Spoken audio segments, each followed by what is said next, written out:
Alright, welcome to the second part of drawing with stick figures. On this one we will increase the level of difficulty by copying our references as opposed to tracing them as we did before. And also I thought of making this little guy here because I believe it will help me to explain better the part of visualizing our stick figures in 3D as opposed to that in 2D. Hello, my name is Gonzalez, and in this channel I try to document all the research that I do, all the ideas that come into my head, as well as all the tips that I am implementing in my own art journey. So stick around if you think that this will help you with yours. So in the previous video we saw that we would separate our stick figures into these main parts: the head, the rib cage, the pelvis/hips, the hands, and the feet. And then we will have the main joints, which will be the shoulders, the elbows, and the knees. Then the bones or the sticks that will be connecting everything together, which will be the spine. Then we have the humerus right here between the shoulder and the elbow. And then we have the radius/ulna, that are two bones here that will be just representing with one line. Then we have the femur that connects the hips with the knee. And finally, the tibia/fibula here. Now, I don't think that you have to memorize all these bones, by the way, but I think that getting familiarized with some of these names will help you with your own art research. But for now, I just want you to visualize this guy as opposed to just thinking in completely flat figures, and pay special attention to what happens when you start rotating this guy around. Because if you have it flat like this towards the canvas or the camera, you will see that nothing changes that much. But as soon as you start rotating this guy, you will start to see some foreshortening. And what that means is that the distances between things will start to appear shorter and shorter. You will see this, for example, if you start rotating, like the distance between this and this becomes almost invisible. So pay attention to that when we draw our next exercises, as well as what happens with the lines that I just draw here in the face. Like if you start rotating this guy a little bit, like if you start doing this, you will see like this line that right now is like a flat line, you will see that it becomes an arch there. And if you do the contrary, it will become an arch on the other side. Same with this line here that we have on the middle. If you start rotating this guy around, you will see that it becomes an arch this way. And now if you also look at this guy, sorry for my bad pointing right here, but you will see that the line that we have for the spine is not completely flat. You have some curvature here. But yes, if you spend some time analyzing your references before you start drawing, I think that this will make your job much easier. Now, through my experience doing maybe character design or illustrations, I have found that it's super useful to have a clear idea of the volume that each object has, as well as the space that they are in. But anyway, let's start with our exercise. And if you want to follow along with me with a couple of these drawings, I recommend that you pause the video, get a piece of paper so that you can follow along. A few moments later. Okay, so let's start with the references that we have, and these are actually available in the link in the description, and you can download, but I encourage you to gather your own, as this will improve your workflow for any other purpose that you have. So let's start with a pose that has an interesting angle and an interesting pose right here. So as before, let's start with the head first, with an oval shape that we can have here for the head. But remember to start thinking in 3D. So maybe by adding this line and adding this other line, it kind of simulates that volume.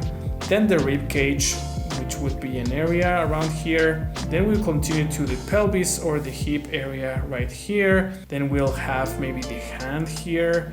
Maybe we'll have the other hand somewhere around here. And then we'll have the feet right here.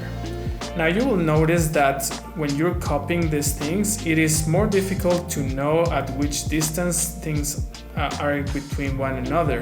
Feel free to not do this in this order if this is going to help you. So maybe instead of doing the hand first here, maybe you want to do the shoulder that is going on here, then you will do the elbow that is going on here, and then you connect that. So you don't have to wait to have everything, all the main parts, to join them together after. So as long as it helps you to have a better alignment, you can always do that. Then you have the spine that, as we said, this will probably dictate a lot of the mood or the intention of the pose. Then we have the knee. So In this one we can pay attention to stuff like, notice the feet, that because of the perspective, these guys are like aligned here, so make sure to pay attention to those things that will help you. Now the knees are actually more aligned, then the hip is a little bit with this orientation, then you have the arm. There's an infinite combination of lines that you can draw here or to visualize, just to help you to know what distance and improve your proportions. This will probably not be 100% accurate. You will see that my head is probably too small, but having these things into consideration will help you to get a better proportion and to educate more. Now this said, don't try to have the perfect shapes in the first go. I think that it is more important that you do more quantity rather than quality for this, but yes, this would be one of the poses. And then let's look for another picture. So let's do the same. So we have the head here. Probably this one is a good example as to how the spine really affects like this curve. You will see that this basically helps you to dictate what everything else is going to be. And we have the rib cage, one of the shoulders, the other shoulder, hips with the knee, and you will see this triangle here, and maybe the elbow is going on somewhere like here.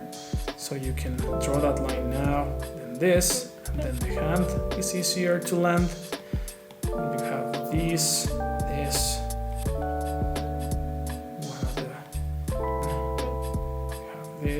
probably the other knee is somewhere around there, this, and start to see stuff in perspective as well. You will see that one of the feet is like really bigger than the other one. Start to notice those things just by maybe seeing that there's a line here, and then the other elbow maybe here, and the other hand there. The line for the center of the head and the eyes. So that would be another one, maybe with even more perspective, and I can show you more of this foreshortening. I think that this one could be a perfect example for that. You can see that in the stick figure, well, the head is considerably smaller than the rib cage, but you can see here that because of this perspective and foreshortening, you will see that you have the head, and then the rib cage is almost the same size, and then you can have maybe the spine here, then the hips, and the same with the feet. Like you will see that the distance that we had here is just ridiculous. It's super small,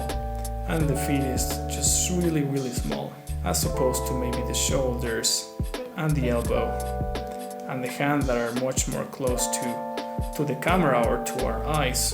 Also notice that I am not really paying too much attention to my lines. Like they're super sketchy. Like it's not clean. The purpose of this is to analyze the distances and to start simulating this 3D. But yeah, always remember that if you're struggling to find like the right proportions, see what's beyond the human here. Like you know that a leg is probably super big, but in perspective this can be really small, and things like analyzing that maybe here there's an arch going on and you try to imitate that with your shapes, that will help as well as this triangle that you have here, maybe this line here that you have between the foot and the hand.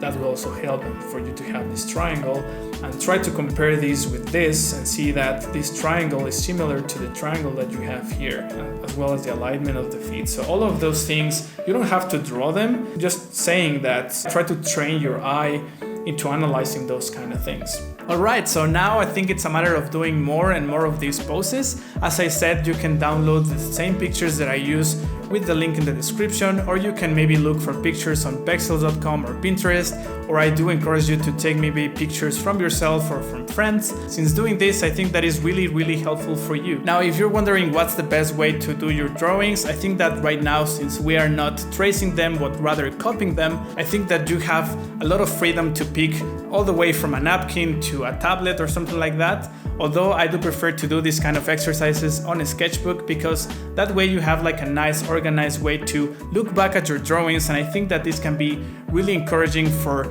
yourself in the future and look back at your early sketches and see how much you have improved. It is kind of raining and there's thunders and such, and he gets scared by that, so he decided to join us in today's video. But anyway, I think that what is really important about these kind of exercises is that you actually don't overthink that much, to have fun while doing them, because I think that by doing more and more poses and just taking these things into account while doing them, but not trying to be perfect, I think that is going to train your eye automatically. So just have fun. Do remember that you can go at your own pace here. You can go really fast and maybe do like more than 100 a week and really analyze in depth the poses that you have there before you start drawing. Or maybe you can do like 10 to 20 throughout the week and just start copying them. I think that both scenarios will actually take you there. Maybe you can have a mix of both. Maybe you're on the bus or something like that and you can copy something really quickly, maybe someone that is actually sitting right there next to you. But what I recommend is that you actually have maybe your 80% of attention into this, so that whenever you pick this up after, you don't start from scratch all over again. Anyway, that's it for this video. I hope that this was useful for you, and if it was, consider subscribing, as I intend to do more and more of these videos. Also, if you have any feedback or if you're struggling with something specific in drawing, let me know in the comments below, as I will try to make videos about that as well. Have an awesome week. I'll see you next Monday. I'll leave you with Booba in 3, 2, 1.